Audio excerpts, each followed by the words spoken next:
Good morning, everyone. Today with us we have Shilpa Madam. She has got a 7 year of teaching experience, and she will be discussing ancient Indian history and art and culture with you. In this lecture, she will discuss what is importance of culture and ancient Indian history, how we should prepare, what is the usefulness of culture and history as a civil servant, and how we should read history so that we can score maximum marks in examination. So now I will request Madam to start the session. So after session, whatever doubt you have related to history, you can just ask Madam, and she will be more than happy to answer you. Okay, ma'am, you can start.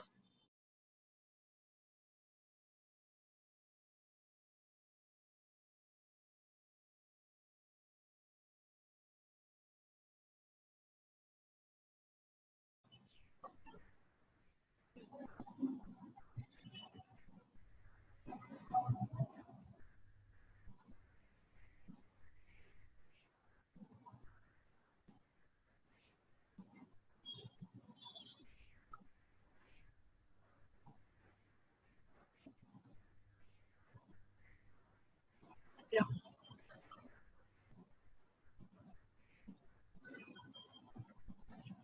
Thank you, sir. Good morning, students. My name is Shilpa Mishra, and I will be taking your ancient history and art and culture lecture. So, in today's lecture, we will discuss about what is ancient history and why we need to study ancient history. हमें क्यों पढ़ना है as a UP aspirant, UPSC aspirant हमें ancient history क्यों पढ़ना है? इसके बाद हम देखेंगे what are the resources we have to take in mind, we have to consider while you are preparing for ancient history and art and culture both. After that, we will be discussing what are the do's and don'ts you have to keep in mind while you are preparing for UPSC. Then we will discuss how questions are asked while you are preparing for UPSC. What should you keep in mind? Which type of questions are asked? So, which will help you in further studying ancient history and art and culture. So we'll move on to the lecture.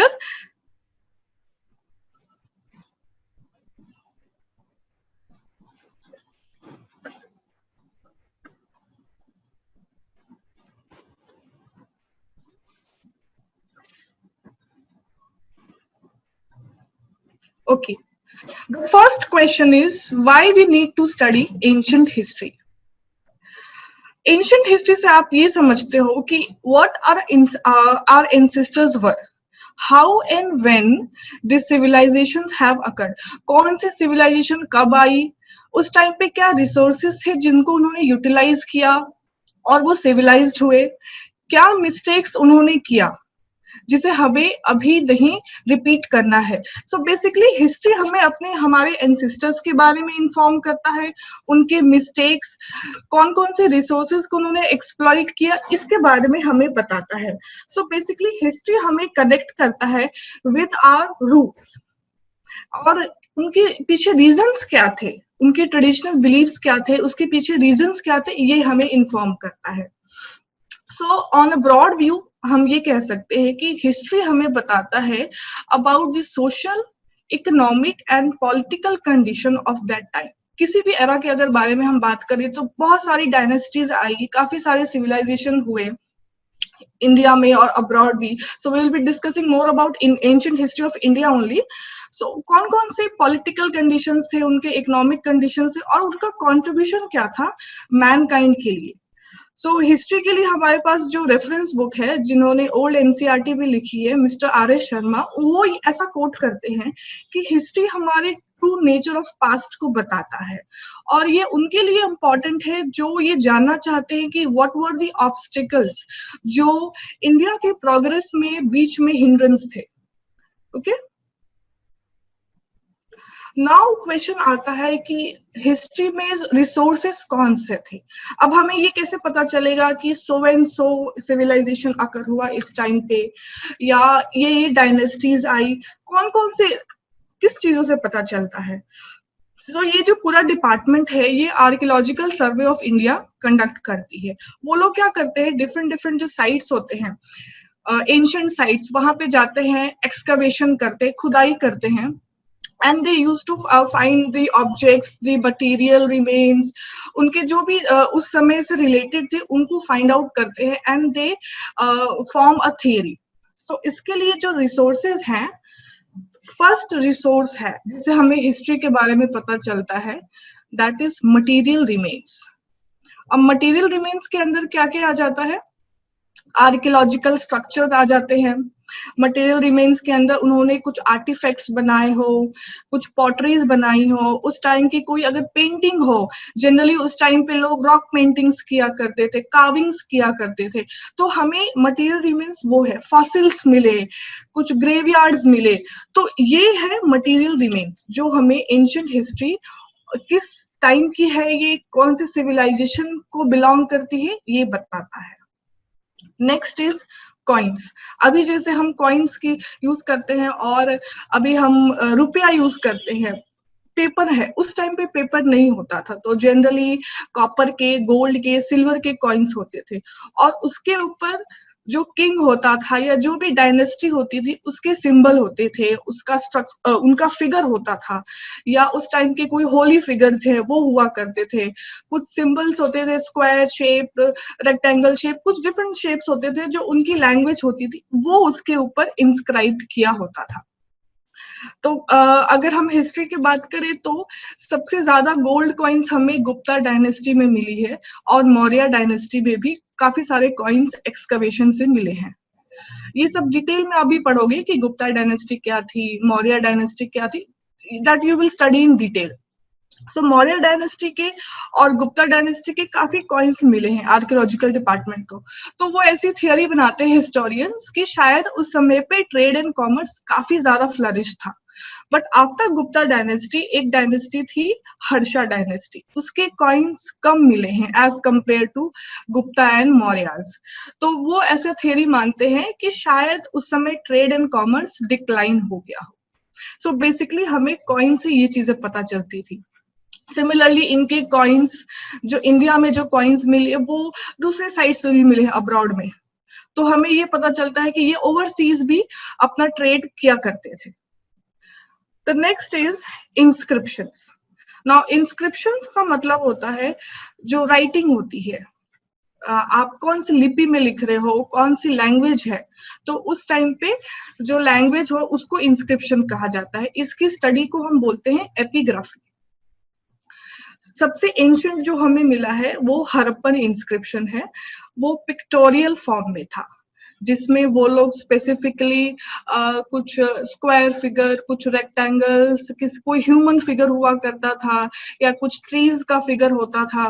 तो उन जो inscriptions है उसको अभी तक decipher नहीं किया गया है. डेसिफर ना करने का मतलब है उनको सिंप्लीफाई नहीं किया गया है अभी तक. उसके बाद के जो इंस्क्रिप्शन मिले हैं मौर्यास के टाइम पे उसमें ब्राह्मी लैंग्वेज है, कुछ में खारोष्टी लैंग्वेज है. Kharosthi language was somewhat similar to Arabic language. तो ये इंस्क्रिप्शन जनरली वो लोग कहाँ पे यूज करते थे, जो उस टाइम में के जो किंग हुआ करते थे, जैसे उन्हें कुछ ऑर्डर देना होता था अपने किंगडम में, तो वो पिलर्स के ऊपर खुदाई करवा देते थे, इंस्क्राइब करवा देते थे. फॉर एग्जाम्पल जैसे अगर उन्हें कल से टैक्स सिस्टम बढ़ाना है, रेट बढ़ाना है, तो वो उसके ऊपर इंस्क्राइब कर देते थे कि सो एंड सो टाइम से ये आपका बढ़ जाएगा. या फिर उनके इंस्क्रिप्शंस में राजा की तारीफ होती थी, उन्होंने कहाँ वॉर किया और कौन सा स्टेट उन्होंने जीत लिया, ये सब चीजें इंस्क्रिप्शन में लिखी जाती थी.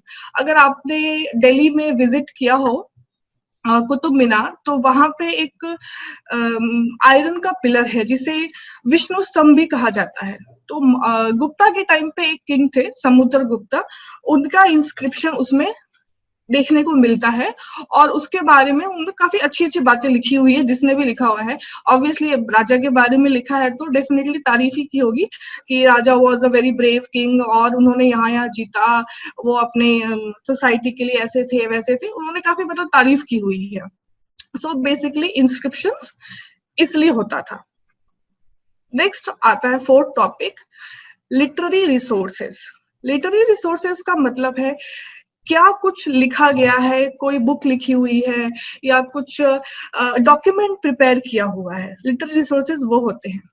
सो अगर हम इंडिया की बात करें तो Indians were very poor about maintaining the documents. उन्होंने एज सच अपने लिए कुछ लिखा नहीं है, लाइक उनका सोसाइटी कैसा था, उनका एडमिनिस्ट्रेशन कैसा था, किसी भी डायनेस्टी में आप देखोगे तो ये चीजें नहीं मिलती है। ये सब हमें जानने को मिला जब कोई फॉरेनर्स ट्रैवलर्स यहाँ पे आए, तब हमें पता चला कि इंडिया ऐसा था, या वहां पे सोसाइटी कैसी थी, पॉलिटिकल सिस्टम कैसा था। ये इंडियंस ने अपने लिए कभी नहीं लिखा है।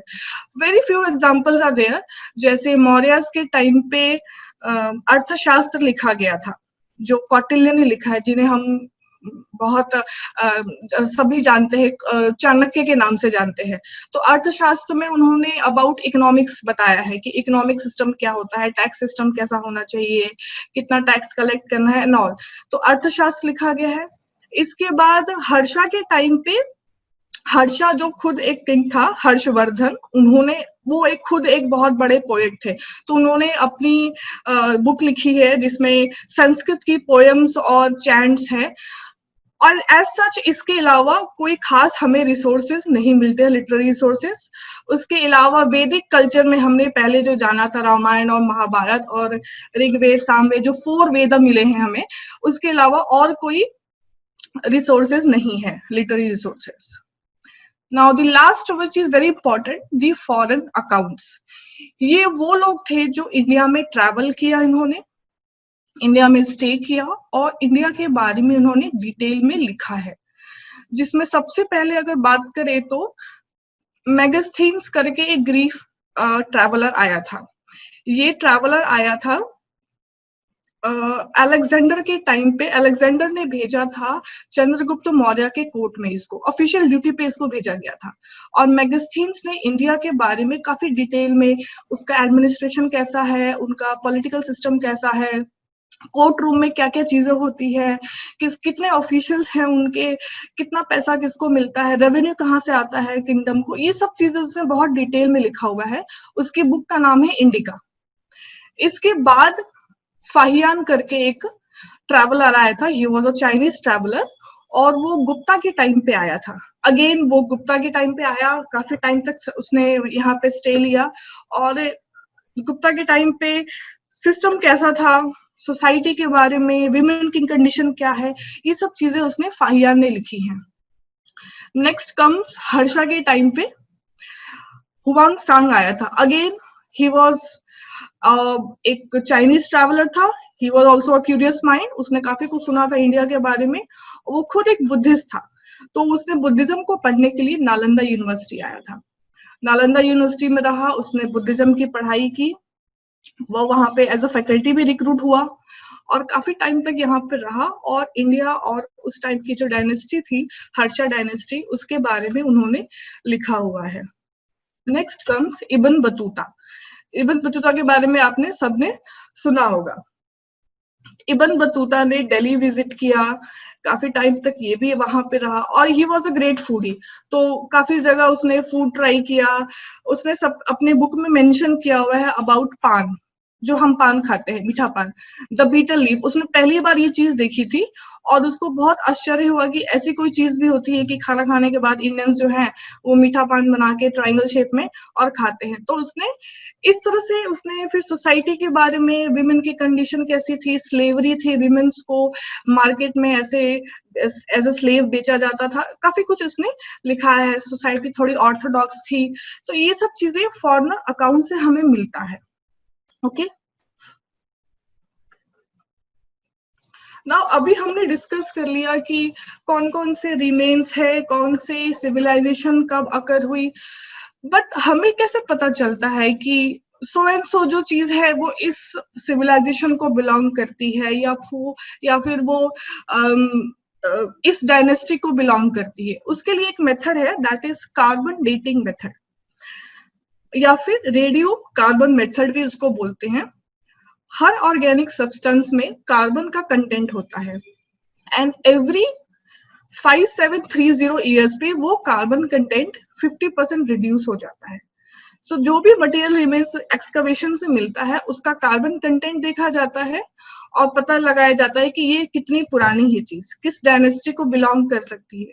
सो ये सब चीजों को सपोर्ट करते हैं अगेन जो हमें दूसरे मटेरियल रिमेन्स मिले हैं, जैसे कॉइन मिल गया या कोई इंस्क्रिप्शन मिल गया, तो हम इन दोनों चीजों को पढ़ते हैं and we come to a conclusion, historians एक कंक्लूजन निकालते हैं कि सो एंड सो चीजें जो है इस एरा को बिलोंग करती है। नाउ हिस्ट्री में सबसे इंपॉर्टेंट है टाइमलाइन, क्रोनोलॉजी क्या होती है।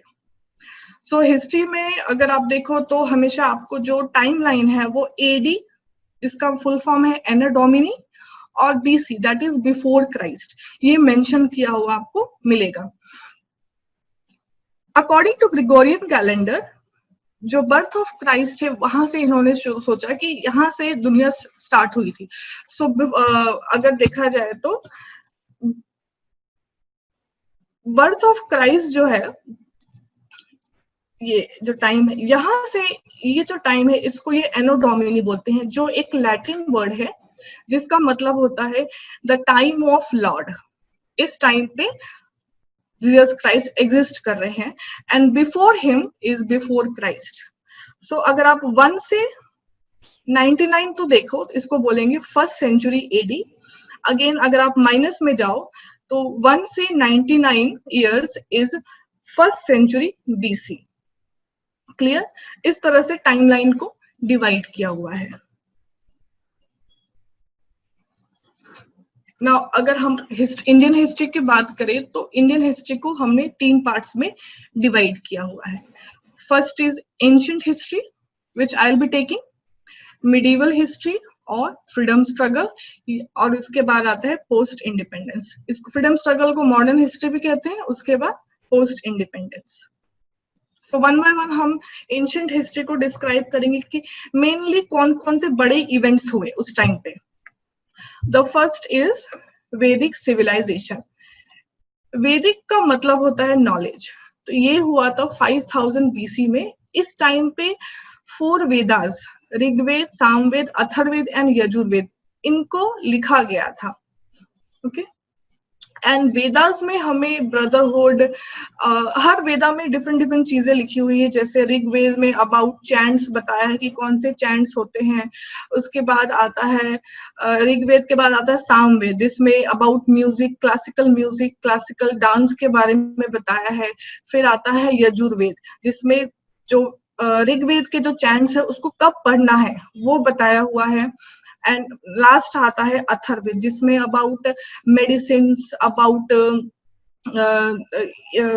Any astronomy, medicine, day to day life में क्या एक्टिविटीज होती है, योगा, इसके बारे में बताया हुआ है अथर्ववेद में।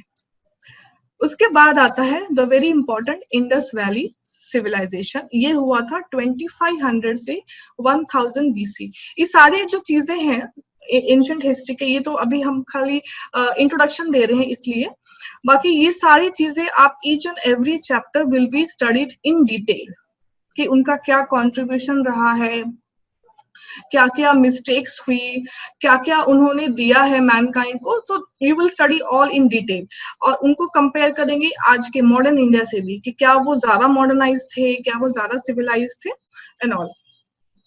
नाउ इंडस वैली सिविलाइजेशन का नाम इंडस वैली इसलिए पड़ा है क्योंकि वो इंडस रिवर की बैंक्स पे था, सिंध रिवर जिसे हम कहते हैं। Now days it is in Pakistan. इसके काफी सारे साइट्स जो हैं वो पाकिस्तान में है, कुछ साइट्स अफगानिस्तान में है, और few sites are there in India also.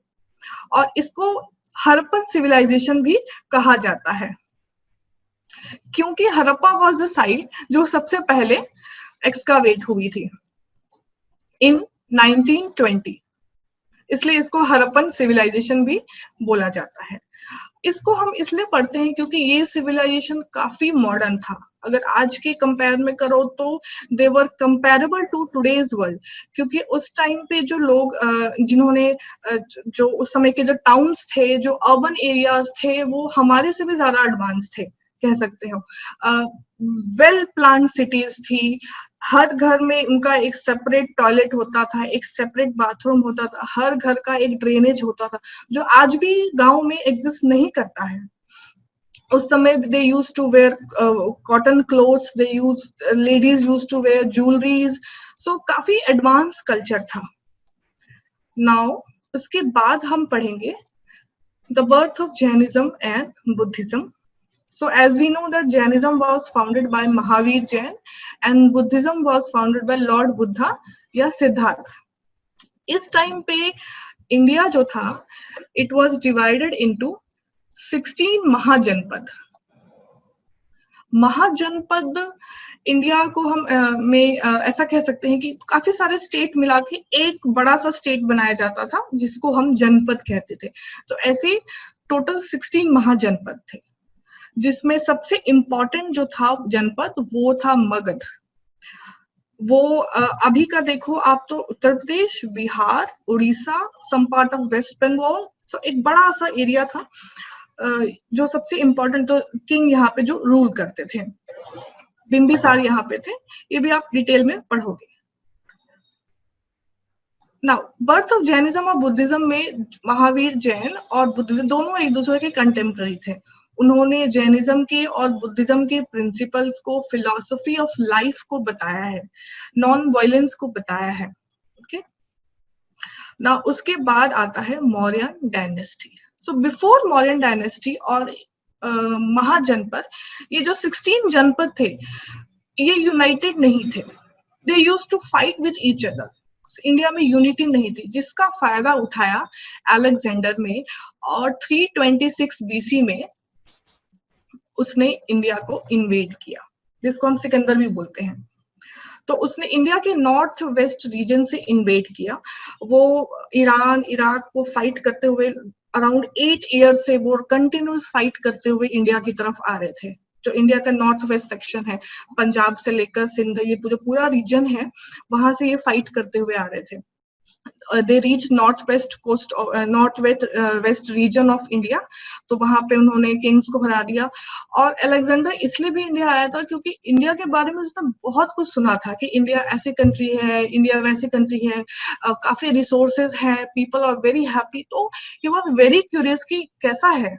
और जैसे हम जानते हैं कि उसने पूरे वर्ल्ड को जीता था. तो when he proceeded to India, तो नॉर्थ वेस्ट पे एक दो किंग्स ने तो सरेंडर कर दिया, कुछ हार गए. When he approached to Amritsar, Punjab, Jhelum और चिनाब रिवर के पास पोरस करके एक किंग था. He was a very brave king. उसने फाइट बैक किया, इक्वल कंपटीशन दिया, बट somehow वो जीत नहीं पाया पोरस. बट उसकी ब्रेवरी को देख करके अलेक्जेंडर ने उसको अपना कमांडर बना लिया. अगेन वो प्रोसीड करते हैं मगध की तरफ. यूपी, जैसे हमने बताया, मगध सबसे इंपॉर्टेंट उस समय महाजनपद था. तो जब उस तरफ प्रोसीड करते हैं उसके पहले ही उसकी आर्मी, अलेक्जेंडर की आर्मी ने सरेंडर कर दिया कि हम अब आगे नहीं बढ़ेंगे. क्योंकि अराउंड 8 to 10 ईयर्स हो गए थे, वो घर से अलग थे, उनको होम सिकनेस हो गई, हंगर, आउट ऑफ सिकनेस. उन्होंने बोल दिया अब हम आगे नहीं प्रोसीड करेंगे. अलेक्जेंडर ने बहुत ट्राई किया, काफी कन्विंस किया, बट उन्होंने सरेंडर कर दिया. सो इस तरह वो मगध को कभी कैप्चर नहीं कर पाया. बिकॉज मगध को कैप्चर नहीं कर पाया तो इंडिया को कैप्चर नहीं कर पाया. और उसके बाद अलेक्जेंडर की भी डेथ हो जाती है आउट ऑफ सिकनेस.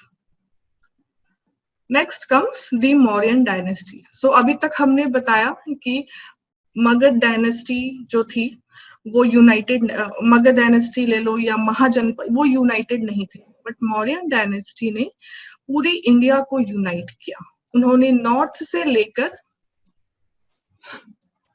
साउथ और ईस्ट से लेकर वेस्ट पूरी कंट्री को यूनाइट किया. साउथ के कुछ स्टेट्स छोड़ दो, एक आध स्टेट्स, कुछ छोटी छोटी डायनेस्टीज थी जो उनकी फ्रेंडली डायनेस्टी थी, उनको छोड़ करके मौर्यन डायनेस्टी पूरे इंडिया में थी. और पूरे इंडिया को यूनाइट करने का जो एक जाता है श्रेय, वो मौर्यन डायनेस्टी को जाता है. Next comes the very important dynasty again, the Gupta dynasty. ये थी 300 से 650 AD. अब ये जो टाइम है ये क्राइस्ट के बाद का है. ओके. गुप्ता डायनेस्टी को इसलिए आर्ट एंड कल्चर या एंशिएंट हिस्ट्री में रिमेम्बर किया जाता है बिकॉज इन्होंने साइंस के फील्ड में, एस्ट्रोनॉमी के फील्ड में, आर्ट एंड कल्चर के फील्ड में काफी प्रोग्रेस किया था. इनके टाइम पे they had 9 jewels in their kingdom. और इसी के टाइम पे आर्यभट्टा थे, the great mathematician. Varaha Mihir थे, द ग्रेट एस्ट्रोनॉमर चरक सुश्रुत इस टाइम पे ही थे। इसी के टाइम पे नालंदा यूनिवर्सिटी बनाने का फाउंडेशन हुआ और इसके बाद की जो डायनेस्टी आती है हर्षा, उसमें नालंदा यूनिवर्सिटी बनाई जाती है, जिसमें पढ़ने के लिए अराउंड द वर्ल्ड लोग आते थे। फ्रॉम अराउंड द वर्ल्ड लोग बुद्धिज्म को पढ़ने के लिए आया करते थे Nalanda, which is in Bihar. Now medieval India, medieval Indian history. Medieval start होता है जब इसको कहते हैं विजयनगर एम्पायर से लेकर के मुस्लिम्स का जब मुगल एम्पायर सेट होता है। नाउ अगेन जब एंशिएंट हिस्ट्री खत्म हो जाती है, उसके बाद छोटे छोटे स्टेट्स थे, again the country was not united, तो काफी मुस्लिम इन्वेजन्स हुए थे from Turkey, from Persia, from Mongol, so काफी जगह से इन्वेजन्स हुए। और सबसे पहले मोहम्मद बिन तुगलक ने दिल्ली को कैप्चर कर लिया था। इसके बाद अलग अलग डायनेस्टी बदलती गई, सैयद डायनेस्टी आई, फिर लोधी आए, उसके बाद मुगल्स आते हैं। सो मुगल डायनेस्टी जब खत्म हो जाती है तो मिडीवल इंडिया ओवर हो जाता है। इस टाइम पे सबसे जो एक इम्पोर्टेंट जो इवेंट हुआ था, दैट वाज भक्ति एंड सूफी मूवमेंट। ये मूवमेंट इसलिए हुआ था, ये मूवमेंट हुआ था 800 से 1700 एडी के बीच में। ये मूवमेंट इसलिए हुआ था क्योंकि उस टाइम पे ब्राह्मणिज्म जो था, ब्राह्मण्स का जो एक स्टैंड था, जो उनका स्टेटस था सोसाइटी में, काफी इंपॉर्टेंट था। हर चीज के लिए people use to depend on Brahmins, और हर छोटी बड़ी चीज के लिए उनको रिचुअल्स कराने के लिए वो बताते थे कि आपको रिचुअल्स करने चाहिए। तो सोसाइटी में देखो तो पूरी की पूरी ऑर्थोडॉक्सी थी। Others were not allowed to read Vedas. People were not allowed to, few people were not allowed to go to temples to read Vedas, या कुरान पढ़ना अलाउड नहीं था। बिकॉज जो उस समय जो कुरान है या फिर उसके हिंदुइज्म में देखो आप, जो वेदास थे वो संस्कृत में थे, और संस्कृत पढ़ना किसको आता था? Only to the Brahmins. तो इस टाइम पे लोगों ने इसको ऑब्जेक्ट किया, फ्यू सेंट्स दे ऑब्जेक्टेड कि हमें भी वेदा पढ़ना है। उसको सिंप्लीफाई किया गया उस समय की जो लोकल लैंग्वेजेस थी उसमें। वो ऐसा मानते थे कि if you want to connect to God, there is no need to perform any rituals, you just have to chant, you just have to chant God, कीर्तन करो, भजन करो, and you will get connected with God. यही एक तरीका है to get connected with God. इस वजह से ही आप देखो तो टेम्पल्स में कीर्तन होने लगे, कवाली गाई जाने लगी इन मॉस्क, और ये सॉरी इन दरगाह, और गुरबानी पढ़ी जाने लगी इन गुरुद्वारा। सो ये एक बहुत इम्पोर्टेंट इवेंट था जिसमें जो सोसाइटी थी वो इक्वल होने लगी। और ये इन सब जो सोर्सेज हैं, जो रिलीजियस सोर्सेज हैं, इसको पढ़ना सबके लिए फ्री हो गया, which was not only restricted to Brahmins. क्योंकि ब्राह्मण्स जब ये किया करते थे तो they use to take lot of money from them. So this was a very big event. Then comes the Mughal empire, जो बाबर ने स्टैब्लिश किया था। और जब ये मुगल एम्पायर एंड होता है तो मिडीवल इंडिया एंड होता है, and the rise of Sikhism. Sikhism was founded by Guru Nanak Dev in 1500 AD. Rise of Sikhism took place. ये सारे जो इवेंट्स हैं ये आप डिटेल में मिडीवल इंडिया में पढ़ोगे। नाउ मॉडर्न इंडिया में क्या क्या आता है? सबसे पहले British east India company establish होती है 1600 एडी में। ये ब्रिटिश ईस्ट इंडिया कंपनी आई थी बंगाल में, ट्रेड एंड कॉमर्स करने के लिए आई थी। बट जब उन्होंने देखा कि उस समय जो इंडिया था वो अलग अलग किंगडम्स थे, अलग अलग नवाब्स थे, कोई लखनऊ का है, कोई लखनऊ के नवाब थे, राजस्थान में रजवाड़ीज थे, राजपूत थे, मराठास थे। तो इस तरह से अलग अलग जगह उन्होंने देखा कि इन लोगों में यूनिटी नहीं है। So British east India company ने क्या किया, पहले आर्म्स रखने लगे, धीरे ग्रेजुअली दे प्रोसीडेड कि पॉलिटिकल पावर अपना बढ़ाने के लिए वो लोग अपनी खुद की आर्मी रखने लगे। तो जो उस समय के जो बंगाल के नवाब थे, उन्हें लगा कि ठीक है fine, there is no problem, एक तो छोटी सी कंपनी है, वो क्या कर लेगी हमारा। बट उन्हें ये नहीं पता था कि ये धीरे धीरे ये अपनी आर्मी को क्रिएट कर रहे हैं। और फिर बाद में क्या होता है, बैटल ऑफ प्लासी होता है इन 1732। ये बैटल ऑफ प्लासी के बाद ब्रिटिश ईस्ट इंडिया कंपनी के बीच में होता है और बंगाल के जो नवाब थे उनके बीच में होता है। वो लोग, बंगाल के जो नवाब है वो हार जाते हैं और ब्रिटिश एम्पायर को मोर पावर मिलता है जब mount sorry the governor general उनके आए थे, his name was, I am forgetting, mount Dalhousie. Mount Dalhousie जब आए थे तब इनका जो एम्पायर है ये काफी इस्टेब्लिश हो जाता है। Then comes the freedom struggle movement. सबसे पहले 1857 का रिवोल्ट होता है, बट ये रिवोल्ट फेल हो जाता है बिकॉज जो रिवोल्ट था वो सेग्रीगेटेड था, यूनाइटेड नहीं था, इसलिए ये रिवोल्ट फेल हो जाता है। बट रिवोल्ट फेल होने के बाद ब्रिटिश ईस्ट इंडिया जो कंपनी है वो और ज्यादा इस्टेब्लिश होती है। और उस समय की जो क्वीन विक्टोरिया थी उन्होंने बताया कि अब ईस्ट इंडिया कंपनी है वो इसको रूल नहीं करेगी, ब्रिटिश मोनार्क जो है वो रूल करेगा इंडिया को। बट बिकॉज जो टैक्स सिस्टम था, जो जमींदारी सिस्टम थी, उसके अगेंस्ट थे लोग, वो फेड अप हो चुके थे। सो इन 1920 नॉन कोऑपरेशन मूवमेंट स्टार्ट होता है बाय महात्मा गांधी। 1920 से 1922 में होता है। उसके बाद क्विट इंडिया मूवमेंट होता है जो टोटल डिसओबीडियंस था। और फिर फाइनली 1947 को, 15th August 1947 को we got independence. So this is modern India and after that ये जो है वो पोस्ट इंडिपेंडेंस है। इसको आप डिटेल में पढ़ोगे। This was all about ancient history, modern history and medieval history. अब इसके लिए रिसोर्सेज कौन से आपको पढ़ने हैं? The first resource is NCERT, जिसमें आपको 6 से लेके 12 तक की सारी एनसीईआरटीज को पढ़ना है।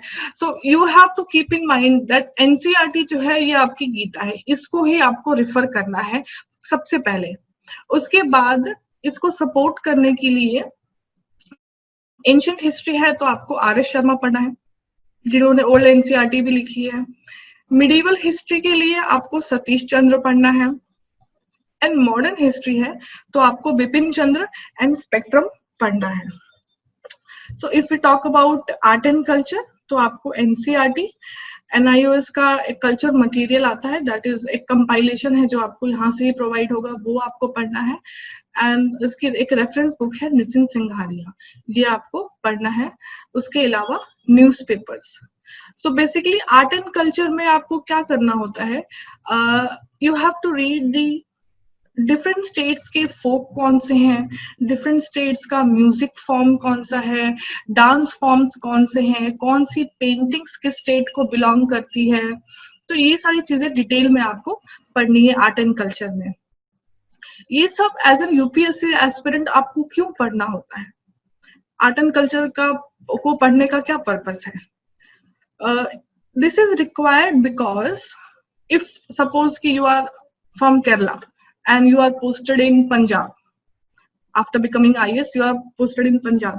You should know कि वहाँ का आर्ट एंड कल्चर क्या है, वहाँ के डिफरेंट डांस फॉर्म्स, फोक्स कौन से हैं, so that अगर कोई ऐसा कोई कल्चरल एस्पेक्ट है, कोई ऐसा डांस फॉर्म या कोई painting, anything related to culture, अगर वो इंटेंजिबल लिस्ट में है, मतलब वो it is on the verge of non existence, वो खत्म हो सकती है, तो आप उसको प्रिजर्व कर सको। दूसरा, आर्ट एंड कल्चर हमेशा से लोगों से कनेक्ट करने के लिए, एक बॉन्डेज क्रिएट करने के लिए यूज होता है। अगर आप वहाँ के आर्ट एंड कल्चर को, वहाँ की लैंग्वेज को जानते हो तो you will get easily connected and mingle with those people. इसलिए एज एन यूपीएससी एस्पिरेंट ये आपको पढ़ना जरूरी है। नाउ हिस्ट्री में एंड आर्ट एंड कल्चर में प्रीलिम्स में कैसे क्वेश्चन पूछे जाते हैं, अगर हम लास्ट टाइम ईयर की बात करें तो 2 जून 2019 को प्रीलिम्स का पेपर हुआ था जिसमें 15 questions were asked from ancient history and art and culture. ये ईयर वाइज इसका इवैल्यूएशन है,